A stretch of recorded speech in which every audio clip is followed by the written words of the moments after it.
62 years later. Chapter 2. The one where things go pear-shaped. Captain Karenna Lakhani, the 25th century. On Earth, sailship Karenna. Hitting one's captain in the face with a cheese Danish likely wasn't insubordination. For Karenna's bridge crew was lucky, nevertheless, that the long arc of pastry sailed over her head and landed neatly in the hands of the tall, salt and pepper-haired officer standing behind her. Karenna turned to her XO, eyebrows raised, the quirk in her lip hopefully the only sign of her internal squeals of laughter. "Shucks," she whispered to the man, who was looking at the confection with distaste. "They're doing it to me again." Commander Brett Shakim, her executive officer, the aforementioned "shucks," didn't smile. Brett growled. Karenna put a hand over her mouth, but her eyes crinkled. Brett knew, of course. Brett always knew. Karenna had one rule. She never dropped the mask on the bridge. Never mind her engineer's snort-inducing down-home expressions, nor her comms officer's snark, or how much her flight leader's antics made her smile. She and Brett stood aft, just outside her office, staring at the scene in front of them.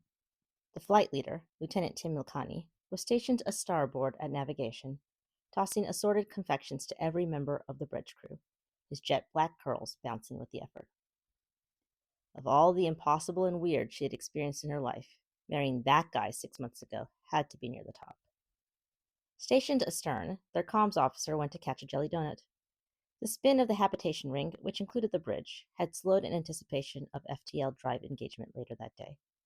The ensuing half-gravity, and getting lighter by the hour, made Tim's aim far but not true, and not an insignificant amount ended up on the comms officer's jumpsuit. Thankfully not on any consoles or sensitive equipment, or then they'd really have a problem. Why was she letting him do this again? Brett surreptitiously grabbed a cloth napkin and pocketed the Danish. "We're okay with this?" he whispered. "It's Albie Day," she whispered back, despite her agreement. "Relax." Brett grunted and crossed his arms. "Are we quite done, Mr. Lakhani?" she called coolly to Tim, fooling absolutely no one. "I'd like our bridge equipment to not suffer death by creme filling today, of all days." Tim winked, returning to his station, and her heart danced a little jig. "Where'd he get those damn things?" Brett asked, voice still pitched low toward her. "Morale office." "Remind me to have words with them." "Relax," she mouthed at him again, suppressing a twisted grin. Because today was Albie Day, named by her ridiculous crew in honor of the day they got to engage the Albertson Bradley drive toward home. And all was well. Brett strode toward their pilot for a pep talk, looming over the station in a way that would look threatening if he were anyone else. Loyal, ever-true Brett. He had been by her side for years, from even before she took command of Kayam. Brett ended his confab with a high five, then the pilot grabbed the tart out of her lap and resumed munching. Karenna winced. Crumbs everywhere.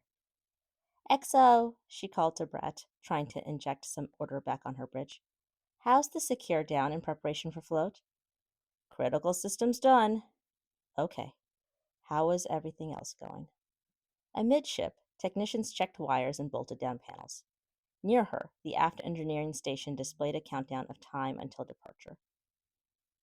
A chill went through her, good cheer evaporating like mist. Something was wrong. Heart hammering wrong. She breathed in deeply, grounding herself, focused on the vibrations of the deck. Usually she could catalog every heartbeat of her ship, detect the minute change in harmonics with the loving precision of a mother. Damn it, it wasn't working. The vibrations growled louder, leaving her ears ringing. Ramrod straight, a mannequin frozen in trepidation. Not a good look. She closed her eyes, clenched her fists by her sides, and took a more calm, slow breaths. Maybe it was just stress. Today, of all days, before an 18-month hop toward Earth, was nerve-inducing. As long as things didn't go pear-shaped, she was in business. In the background of her perception, someone approached. An item fell into Karenna's hand, and she jerked back. "Whoa, girl," her comms officer said. "Just giving you a treat." Oh. Karenna wiped away her thoughts like a vanishing smell and took a tentative bite. What flavor is this? The younger woman shrugged. Maybe pear? And the clock counted down and down. Karenna found refuge back in her office and called Brett to join her. The space served as her oasis, an antidote to the frenzy and irreverence of her bridge. On this small ship, few places existed where she could breathe. Windows abutted the door portal, but her office otherwise benefited from privacy. The obligatory plant stood sentinel in the corner. Almost every cabin in the ship featured one for ambiance and mood. She made her way to the desk. "What's up with our pilot?" she asked Brett. Brett stood behind the guest chair, one he barely fit into when sitting. "She's nervous. Remember, she's never taken the ship into AB drive before." "Tim's not helping," he added. "Keeps going over there and making adjustments. He needs to learn to let go." Tim was touchy about no longer being at home. He'd been promoted to flight leader, a supervisory position, only a few months before. "I'll talk to him," she said. "Explain backing off is the generous thing to do." Maybe the spirit of Albie Day would make his heart grow a few sizes bigger. She leaned back in her chair and stretched. Throw her feet up on the desk? No, though Brett wouldn't have minded. She rested her chair back down, staring in dismay at the pre-launch to-do pile, which had grown. "I need coffee." He stood. "I'll get you some." "Aw, shucks, don't do that for me." He narrowed his eyes at the nickname, but didn't comment. "I've got some Instant Pods in my drawer." Rocket fuel. "It's what I need. It's gonna be a long day." Brett was watching her, as he was wont to do. Worrywart. She waved him off. "You've got stuff to do. I'll see you on the bridge right before lunch." The big man hunched as he stepped out of her office. "See you then," he said, turning back toward her, blocking the hatch open. "I'll save you some of the good coffee, ma'am." Through the open portal, the bridge busied. She nodded curtly at Brett and sat up straighter while she was still in view, then slumped as the hatch closed. She shook her head free of torpor and began the tedious job of organizing before they activated the drive. Just a year before, she and Brett had stared at each other in consternation in this very office after Khayyam's faster-than-light AB drive failed on the way back from remote Omicron Seriani, leaving them stranded in the black between systems. No Union sailship within 2 years, which might as well have made it but fucking Andromeda for how screwed they were. And then she had cried. Because she had one job. No, 2 jobs as captain. Keep your crew alive. Bring them home. It had damn near broken her crew, the fear of it. Hell, it had damn near broken her, like she had somehow failed them. Yes, eventually they would have been rescued. Yet the helplessness grated. It punished. She forced herself to unclench her jaw. Relax, she reminded herself, just as she had Brett. Everyone was okay. All was well. She was going to get them home. She was. But what if she didn't? No, stop catastrophizing. This was why, long ago, she had sworn she'd never wanted to be a captain. Why did everyone always want to be on top? Being in charge meant holding the fate of many hundred souls. She had broken, but this crew, her crew, had put her back together again. Over the months, they had put their ship back together too, without outside help. After initial patching, instead of heading immediately back to Earth, they had stopped here, Baumgarten Star, for further repairs. The ultimate dusty podunk of a galactic truck stop, though the government of Baumgarten would bristle at that description. Look under the hood, replace a few parts, try to diagnose what had gone wrong. But now they were finally leaving Baumgarten, back on their way. A glance up at the clock. An hour to go. Karenna stored her flimsy paper securely in her desk and cleared the detritus. Last-minute office prep done. Gravity hanging near zero. Her trusty holocam stored away after a loving stare. Karenna would have liked to use it, but she'd have to capture this moment in her memory instead. And thus, she observed her crew with a practiced eye, imagining every blink as a moment captured in time. Blink. She always oriented toward Tim first when she entered a room, as if her soul were a compass straining toward magnetic north. And there he was, coaching the pilot on her first drive, hand on her shoulder. Blink. Her comms officer staring deep in thought at her hollow projection screen, chewing her hair in concentration. Such a far cry from the short-tempered sprite she had first met on board. Blink. Brett's rare look of approval at Tim's coaching. Tim's pleasant surprise. She loved them also. Long-haul crews coalesced by the nature of the time they spent together. But that scare on the space lane back from Omicron bonded them even more. They would follow her to the edges of the galaxy if asked. She didn't deserve them. Karenna shuffled through her messages on her ARM console. Personnel reports from Brett. A summons to chat from a Marine general. No time for that. Admiral Montague sent her a note too, still trying to sell her on the deputy director job. No, she couldn't deal with that right now. And then the engineering assessment. What the? As if on cue, her engineer, Foster Grady, calmed the bridge, his voice sounding tinny over the speaker. Man, I went ass over tea kettle exiting the drive ring today, Grady reported. Happy Alba Day to me. Just checking in. Engines are lagging and my deputy's worried. It's like the conditions for a dry bubble are there, but they're acting weird. Karenna skimmed the report and frowned. Serious enough to cancel the jump? Grady's deputy engineer wasn't usually a Cassandra, but she babied those engines more than Karenna had babied her firstborn. Her heart skipped, and then she blinked back to reality. Another false memory. Damn it. She didn't even have kids. Think it's within acceptable parameters, Grady was saying as she tuned back in, hammering heart thudding loud enough she had to focus to hear his words. But we might have to make a game time decision. Great. Keep me informed. She sighed and signed off. What else? She stood and surveyed her realm. The bridge echoed with the sounds of work, but a hidden silence loomed, one conspicuous to a captain in tune with her ship. No spin gravity, no power from the sails. The AB drive stood ready, but that pre-jump hum wasn't there yet. Soon. Her hands twitched, missing the weight of the camera. She'd have to cope against nerves some other way, but maybe she should have planned, regardless, for some sort of recording for posterity. If nothing else, this was their personal journey, their family, their journey home. And of course, to her, home was Khayyam. Home was Tim. At least until her next life. And her next. And her next.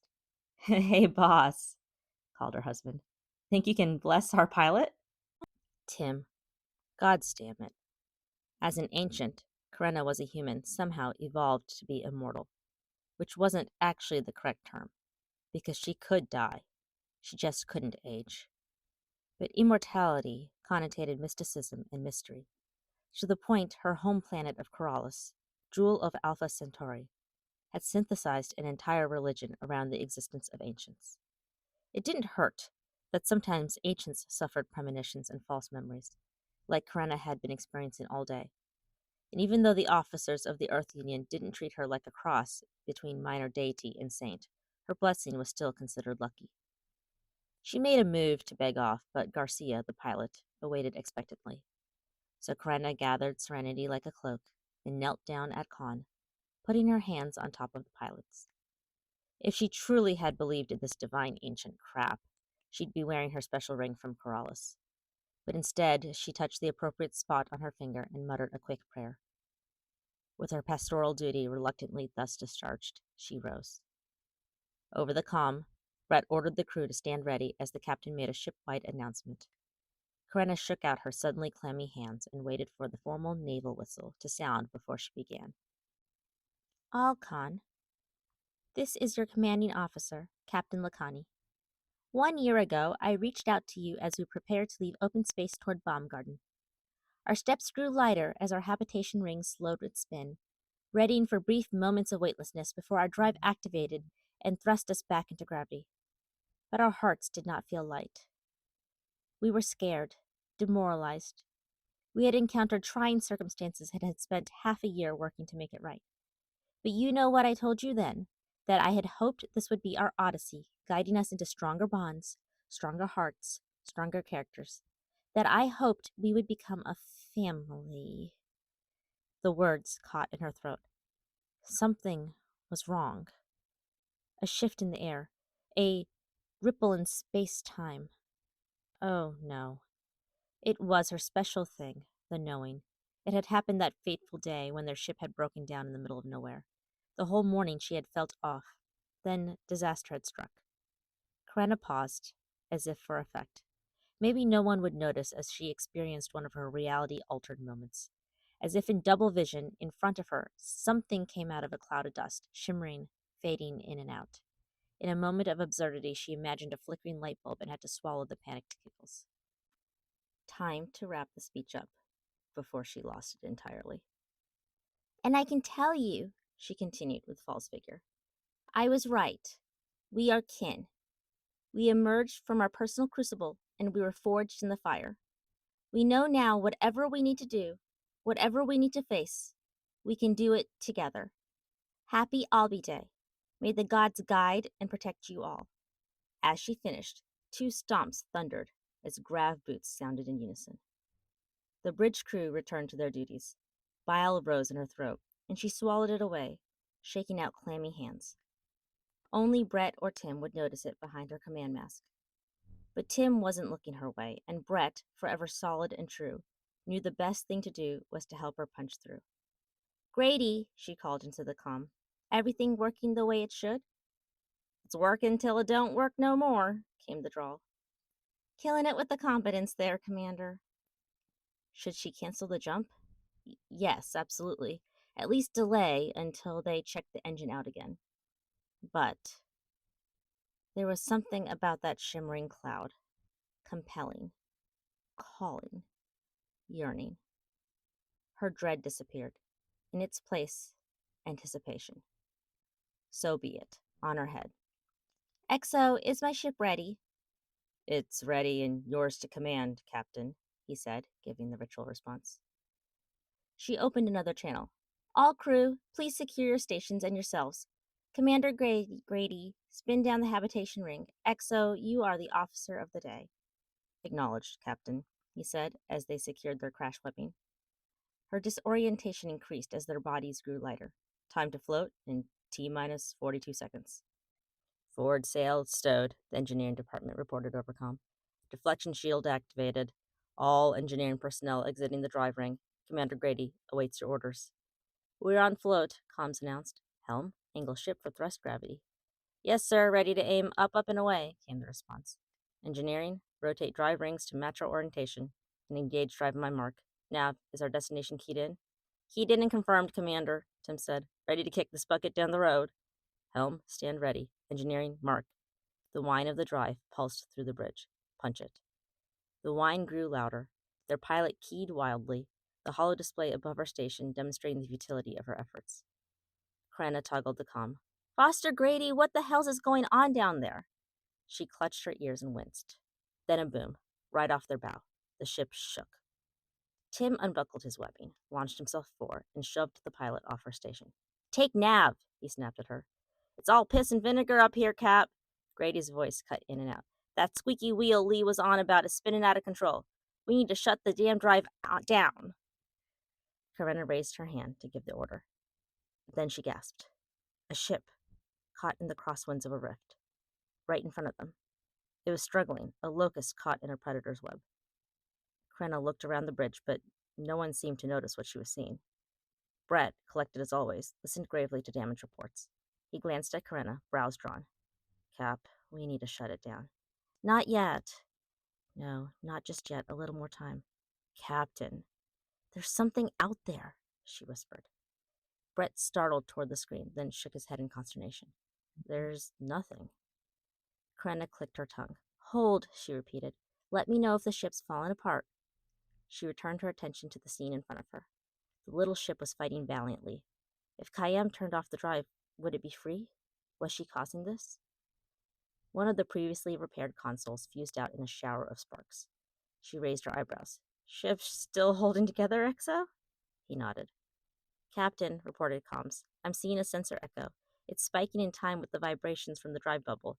Might go away if we turn it off. Bucket of sass, that one. Karenna, her Exo said, sotto voce.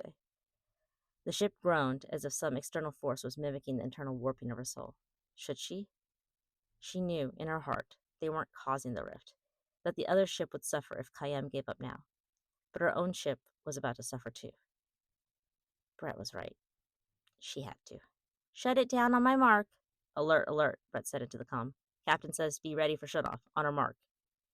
She unbuckled and stood, about to give the order. At the same time, her sensor data pinged, as if they came out of a great invisible void. Another ship. Yaw 45 degrees pitch 15. Coming out of the dust, like her vision. There it was. It was safe now. She snapped to. Shut us down, she commanded. The great spinning drive slowed. The ship, still on float, shuddered. Karenna flailed almost comically when her mag boots locked in place as she pitched and yewed. Her shoulder clanged into the rail next to her station, and she bit her lip hard to suppress the yelp of pain. ID that ship! Her sailship had stopped shaking. All was well. It's a United Earth ship, ma'am, Com said. Older model cruiser. Transponder reads as ESS Hawking.